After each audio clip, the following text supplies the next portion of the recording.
మళ్ళీ comedy. Hi, బాగున్నారా? ఏమండి, ఈ భూ ప్రపంచంలో డాక్టర్ అవసరం కలిగిన వాళ్ళు ఎవరన్నా ఉంటారా? ఎవ్వరు ఉండరు. ఎంతటి ఆరోగ్యవంతుడైనా ఏదో ఒకరోజు డాక్టర్ దగ్గరికి వెళ్ళాల్సిందే. ఈ మధ్య ఒక గమ్మత్తైన ఇన్సిడెంట్ జరిగిందండి. నా ఫ్రెండ్ సుబ్బారావు అని ఉన్నాడు. వాళ్ళ ఆవిడ 24 hours వాడిని కాల్చుకు తినడం మొదలుపెట్టింది. ఏ విషయంలో అంటారా? ఆమెమో మా ఫ్రెండ్తో, ఏంటండి ఇది, మీరు పార్టీలకు వెళ్ళినా అలానే ఉంటారు, ఆఫీస్కి వెళ్ళినా అలానే ఉంటారు, ఇంట్లో ఉన్నప్పుడు కూరగాయలు తెచ్చినప్పుడు ఎప్పుడు చూసినా ఒకలాగే ఉంటారు, ట్రిమ్గా తయారవరా? నాకు మీరు ఆఫీస్కి వెళ్ళేటప్పుడు చక్కగా దర్జాగా టక్ చేసుకుని టై కట్టుకుని అలా వెళ్తే చూడాలని ఉంది, మీరు చూస్తే ఏంటో ఎప్పుడు ఒకే రకంగా ఉంటారు అనేసి వాడిని పీడించడం మొదలుపెట్టింది. ఇంకా భార్య అన్నిసార్లు అలా అడిగి పీడించేస్తుంటే వాడు తట్టుకోలేక ఒకరోజు ఏం చేశాడు, బజార్కి వెళ్ళి ఒక టై కొనుక్కుని వచ్చాడు.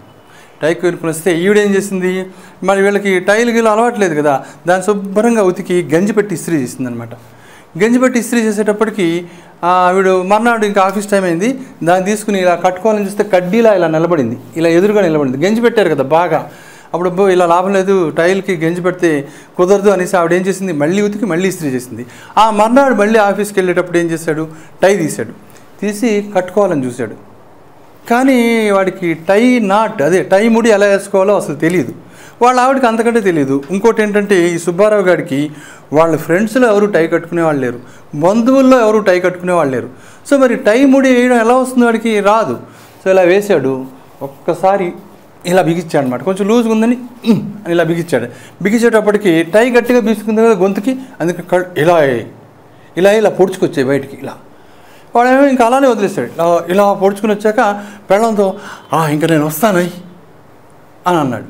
అనేటప్పటికి ఆవిడేమో ఇంకో రకంగా చూస్తున్నాడేమో అనుకుని, ఏంటండి వాడు ఆఫీస్కి వెళ్ళే ముందు అలా చూస్తారు అంటే వీడికి అర్థం కాలేదు. ఎలా చూస్తున్నాను నేను నిన్ను అంటే, వెళ్ళండి మీరు వెళ్ళండి అంది. ఏమంటే వీడికి ఏం అర్థం కాలేదు. బుర్రగొక్కుంటూ బయటకు వచ్చాట. బయటకు వచ్చేసి ఇలా వెళ్తూ ఉంటే పక్కింటి ఆవిడ ఉందన్నమాట. అక్కడ పక్కింటి ఆవిడ ఉంటే వీడికి మామూలుగా ఆవిడ ఇతన్ని చూసింది, సుబ్బారావుని చూస్తే మళ్ళీ నవ్వుతూ పలకరించకపోతే బాగుండదు కదా అనేసి, ఏమండి బాగున్నారా అని అన్నాడు. అంటే ఆవిడేమో వింతగా చూసింది. అలా పలకరించి వెళ్ళిపోతున్నాడు. బాగున్నారా అని పలకరించి వెళ్ళిపోతుంటే, దొంగ సచ్చినోడు, ఇన్నాళ్ళు మామూలుగా ఉండేవాడు, ఈవేళ ఏం పోయే కాలం వచ్చిందో అని తిట్టింది.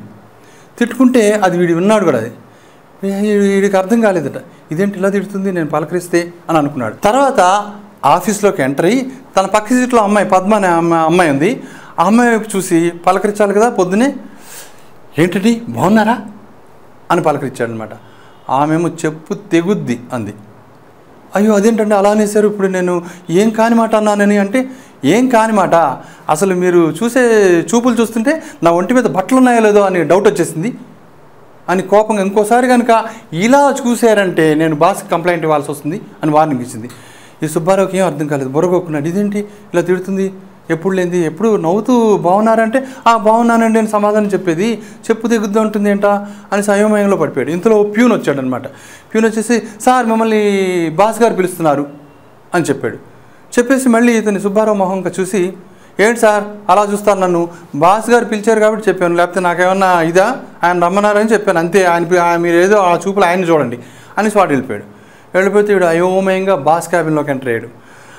బాస్ ఏం చేశాడు, సుబ్బారావుని చూడగానే ఈ బండెడు ఫైల్స్ అలా పడేసాడు టేబుల్ మీద. ఇవన్నీ ఈవేళ నువ్వు కంప్లీట్ చేసి వెళ్ళాలి ఇంటికి అని చెప్పాడు. చూసి సుబ్బారావు, అలాగే సార్ అన్నాడు. ఏంటి అలాగే సార్, ఆ చూపేంటి అసలు, ఏం చెయ్యవా, తొక్క తీస్తాను తిత్తి తీస్తా అని అన్నాడు. అంటే వీడేమో అర్థం కాలేదు, అయోమయంగా బయటకు వచ్చాడు. బయటకు వచ్చేసి ఆలోచనలో పడిపోయాడు. ఏంటిది, అందరూ నా చూపుల మీద కామెంట్ చేస్తున్నారేంటి, ఏమైంది నాకు అని గబగబా ఆఫీస్లో టాయిలెట్స్లోకి పరిగెత్తాడు. తన మొహం తనలో చూసుకుని అద్దంలో చూసుకుని కెవ్వు మనం కేక పెట్టాడు. ఇదేంటి నేను ఇలా చూస్తున్నాను అని చాలా వరి అయిపోయాడు అనమాట. తర్వాత ఏమైంది, మళ్ళీ ఆఫీస్ పని అంతా అయిపోయింది, ఇంటికి వెళ్ళాడు. ఇంటికి వెళ్ళగానే వాళ్ళ ఆవిడ మళ్ళీ పాడు అంది. ఏంటంటే ఆ చూపులు పాడు అంది ఇతను చూడగానే. వీడు అయోమయం ఇంకా అసలు ఇంకా తట్టుకోలేపాడు. తర్వాత ఏమో డ్రెస్ మార్చాడు, టై పడేసాడు, డ్రెస్ మార్చేసాడు, మొహం కడుక్కున్నాడు. అంతా అయిపోయిన తర్వాత టీ కాఫీలన్నీ అయిపోయిన తర్వాత రాత్రి అయింది. రాత్రి అయిన తర్వాత ఇంకా మంచం మీద ఇద్దరు పడుకున్నారు. పడుకున్న తర్వాత అప్పుడు మళ్ళీ టై ఇప్పేశాడు కదా, చూపులు మామూలుగా అయిపోయాయి. మామూలుగా ఏమిటో విశేషాలు అంటే, ఏంటంటే మీరు చాలా వింత మనిషిలా ఉన్నారు, వేళకాని వేళకలో ఏమో ఏదో రకంగా చూస్తారు, ఇప్పుడేంటి మామూలుగా చూస్తున్నారు, ఏమంటే ప్లీజ్ ప్లీజ్ ప్లీజ్ మళ్ళీ పొద్దున్న చూసినట్టు చూడరా అంది. పొద్దున్న నేను ఎలా చూసినే బాబు అంటాడు వీడు. అంటే మీరు పొద్దున్న చూసినట్టు చూడాలి నన్ను అంది. వీడికి ఇంకా మతిపోయింది అనమాట. పొద్దున ఏమో నేను మామూలుగా నేను చూశాను, నాకు తెలియదు నేను ఎలా చూశాను అనేటప్పటికీ ఆవిడ అందనమాట, మీరు మామూలుగా చూసారా, మీకు తెలియకుండా అలా చూసారా, అంతేలేండి మీకు అంత సరసం ఎక్కడ ఏడ్చింది అని అటు తిరిగి పడుకుందనమాట. వీడు అయోమయంగా అలానే కళ్ళు మూసుకుని ఎప్పుడు నిద్రపోయాడు.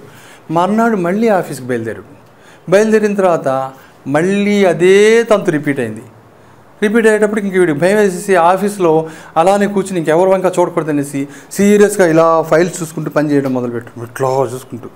అప్పుడు ఆఫీస్ మేనేజర్ అన్నాడు, ఏంటో ఫైల్స్ వెంక అంత అద్భుతంగా ఆశ్చర్యంగా అలా చూస్తున్నావు అని. ఇంకా వీడికి మతిపోయింది, లాభం లేదు అని అనుకుని ఇంకా సాయంత్రం ఇంటికి వెళ్ళే ముందు డాక్టర్ దగ్గరికి వెళ్ళాడు అనమాట, కళ్ళ డాక్టర్ దగ్గరికి వెళ్తే అసలే కళ్ళ డాక్టర్ పక్కన నర్సు నిలబడి ఉంది. అప్పుడు మామూలుగా చూశాడనమాట, ఆమె ఇలా చూస్తే ఇంకా డాక్టర్కి కోపం వచ్చింది, వెర్రి కోపం వచ్చింది. ఏంటంటే నా నర్సుని నేనే ఏనాడు అలా చూడలేదు, నువ్వేంటి అలా చూస్తావు, తిన్నగుండు లేకపోతే కళ్ళు పీకేస్తాను నేనేమనుకుంటున్నావు అని అనేటప్పటికి, లేదు సార్ అసలు నా ప్రాబ్లమే అది, నాకు అర్థం కావట్లేదు నేను ఎలా చూస్తున్నాను, కాస్త మీరే అందుకనే వచ్చాను, మీరే ట్రీట్మెంట్ ఏదైనా ఇస్తారని అంటే. అప్పుడు ఆ కళ్ళ డాక్టర్ అలాగా సరే అనేసి ఒక 50 రూపాయలు 50 రూపీస్ విలువ చేసే ఒక ఐ డ్రాప్స్ సీసా ఏటో రాశాడు, 200 రూపాయలు ఫీజు దానికి, ఆ 50 రూపీస్ డ్రాప్స్ కోసం 200 రూపాయలు జోబులు వేసుకుని సరే పో అన్నాడు. సరే ఐ డ్రాప్స్ వాడాడు, అయినా ప్రాబ్లం సాల్వ్ కాలేదు, ఇలానే చూస్తున్నాడు. అయితే ఇంకా ఏం చేయాలో తెలియక ఇంకా అప్పుడు ఒక సర్జన్ దగ్గరికి వెళ్తే ఆయన మొత్తం కళ్ళన్నీ పరీక్షించాడు, అంతా చూశాడు, తర్వాత చెప్పిన ప్రాబ్లం వినేసి చూడవై నీకు ఏం చేయాలంటే నీ గుడ్లు పీకేసి ఆపరేషన్ చేయాలి, ఈ 2 గుడ్లు పీకేసి నీకు ఎలక కళ్ళు పెట్టాలన్నమాట అన్నాడు. ఎలక కళ్ళు పెట్టాలా నాకు, అదేంటి డాక్టర్ గారు అంటే, అవును ఎలక కళ్ళు పెట్టాలి అంటే, మరి ఎలక కళ్ళు నాకు సూట్ అవుతాయి అంటారా, పెద్ద మహాబోడి ఇప్పుడు ఉన్న కళ్ళు నీకేదో గొప్పగా సూట్ అవుతున్నట్టు నీకు ఎలక కళ్ళే పెట్టాలి అంటే, కానీ ఎలక కళ్ళు ఎందుకు డాక్టర్ గారు, మరి ఇంత ఉంటాయి కదా అన్నాడు. అది కాదు చూడు బాబు, మనుషులకి ఏమన్నా రోగాలు క్యాన్సర్లు ఇవన్నీ రోగాలు వస్తుంటే ఎలకల మీద ప్రయోగాలు చేస్తారు, ముందు మందు కనిపెట్టేటప్పుడు ఎలకల మీద ప్రయోగాలు చేసి తర్వాత మందులు కనిపెట్టడం అన్నీ చేస్తుంటారు, అందుకనే ఎలక కళ్ళు నీకు తీసి పెడతాను అంటే. మరి నా కళ్ళు ఏం చేస్తారు పీకేసి అంటే, మా అబ్బాయి గోళీలు ఆడుకుంటాడు చక్కగా ఆడుతూ, అంతే గోళీలు ఆడుకుంటాడంటే ఇంకా బాబాయ్ లాభం లేదు, ఈ డాక్టర్ ఏదో నా కళ్ళతో ఎక్స్పెరిమెంట్ చేసేలా ఉన్నాడు అనుకుని దిగారుగా వెళ్తుంటే అప్పుడు నేను ఎదురైన తర్వాత ఏంటో ఎలా ఉన్నా అంటే మొత్తం జరిగిందంతా చెప్పాడు నాతో, ఇలా జరిగింది వాడు నా కళ్ళు పీకేసి ఎలక కళ్ళు పెడతా అట్ట నాకు అనేటప్పటికీ, సరే నువ్వు పొద్దున్నేమో ఇలా చూస్తున్నాను అంటున్నావు, ఆఫీస్కి వెళ్ళాక మళ్ళీ ఆఫీస్కి వెళ్ళి ఇంటికి వచ్చాక మళ్ళీ మామూలుగా అవుతున్నా అంటున్నావు, చాలా వింతగా ఉంది నీ బిహేవియరు, పొద్దున్న లేవగానే మామూలుగా ఉంటావు, ఆఫీస్లో అంతా అలా చూస్తావు, మళ్ళీ ఇంటికి వచ్చి కొంచెంసేపు అయ్యాక మళ్ళీ మామూలుగా అయిపోతావు, ఇలా కాదు కానీ నువ్వు పని చేయి, నువ్వు నా దగ్గరికి రా, మా ఇంటికి వచ్చేస్తే నేను 2 రోజులు నిన్ను అబ్జర్వ్ చేస్తా అన్నాడు. సరే అనేసి మా ఇంటికి ఉన్నాడు. సరే రాత్రి అది పడుకున్నాడు, పొద్దున్న లేచాడు, తర్వాత టై బిగించాడు, టై కట్టుకుంటుంటే నేను అలా కాదురా బాబు, టై ఏంటి అలా ఊరేసుకున్నట్టు వేసుకుంటున్నావు, టై నాట్ అలా కాదు నేను చెప్తాను అనేసి ఆ మూడి కొంచెం ఇలా వజులు చేశాను అనమాట. వాడు ఇలా బిగించుకున్నప్పుడు ఇలా అయిపోయిన తర్వాత నేను ఇలా తీయగానే కళ్ళు మామూలుగా అయ్యాయి. అప్పుడు నాకు సరదా పుట్టింది, ఇదేంటి ఇలా మళ్ళీ గట్టిగా బిగించాడు, మళ్ళీ ఇలా అన్నాడు, మళ్ళీ కొంచెం వదిలి చేస్తే మళ్ళీ ఇలా అన్నాడు, ఇలా అంటున్నాడు ఇలా నాకు అర్థమైపోయింది, నీ అవ్వ ఈ ముడి వల్లే వచ్చింది ఈ ప్రాబ్లం అనేసి నవ్వాడు. ఒరే నాయన టై నాట్ ఇలా వేసుకోవాలి, నేను ఇలా గట్టిగా పిచ్చో కళ్ళు ఇలా వస్తున్నాయి పొడుచుకుని, మామూలుగా ఇలా వేసుకో చూసుకో మామూలుగా ఉంది కదా అంటే, అవునవును మామూలుగానే ఉంది, ఇలా వేసుకో ఈసారి నుంచి ముడి, నీ కళ్ళకి ఏ ప్రాబ్లం లేదు అన్నాను. చూసారా, డాక్టర్లు స్పెషలిస్టులు ఎవ్వరు చేయని ట్రీట్మెంట్ నేను చేశాను, అలా ఉన్నారండి డాక్టర్లు, డయాగ్నోస్ కరెక్ట్గా చేయలేరు, అలానే చేస్తారు ఇప్పుడు ఈ కాలం డాక్టర్లు. పైగా వెళ్తే మనం ఏదైనా ప్రాబ్లంతో లకోటాలో ఇంత లిస్టులు రాస్తారనమాట, CT scan, blood test, urine test, motion test, అన్ని రకాల టెస్టులు చేస్తారు, ఎక్స్రేలు అన్నీ, ఇంత బిల్ వేస్తారు, ట్రీట్మెంట్ మాత్రం ఇలానే ఉంటుంది. సరే ఇప్పుడు కొన్ని కార్టూన్లు చూడండి కళ్ళ డాక్టర్ల మీద. డైటింగ్ లాభం లేదు కానీ నీకు కళ్ళద్దాలు రాసిస్తానమ్మా, అవి పెట్టుకుని అద్దంలో చూసుకుంటే నీకు నువ్వు సన్నగా కనిపిస్తావు. పక్కింటి అమ్మాయి వచ్చి మీరు నిలువు గుడ్లేసుకుని చూస్తున్నారని మీ మీద కంప్లైంట్ చేస్తూ బండబూతులు తిట్టిపోయింది. కాస్త ఆ పీకకి బిగించి పెట్టిన షర్టు గుండి విప్పేస్తారా? అబే కళ్ళకేం ప్రాబ్లం లేదమ్మా. మీ ఎదురింట్లో అందమైన అమ్మాయిలో సెక్సీ ఆంటీలో ఉన్నారేమో చూడండి. అబ్బే నువ్వు పద్ధతిగానే ఉన్నావమ్మా, కానీ నా చూపే అంతా ఏమనుకోకమ్మా. కార్టూన్లు చూశారు కదా, ఎంజాయ్ చేశారా? మళ్ళీ వచ్చే వారం కలుద్దాం మరో మంచి టాపిక్తో. అంతవరకు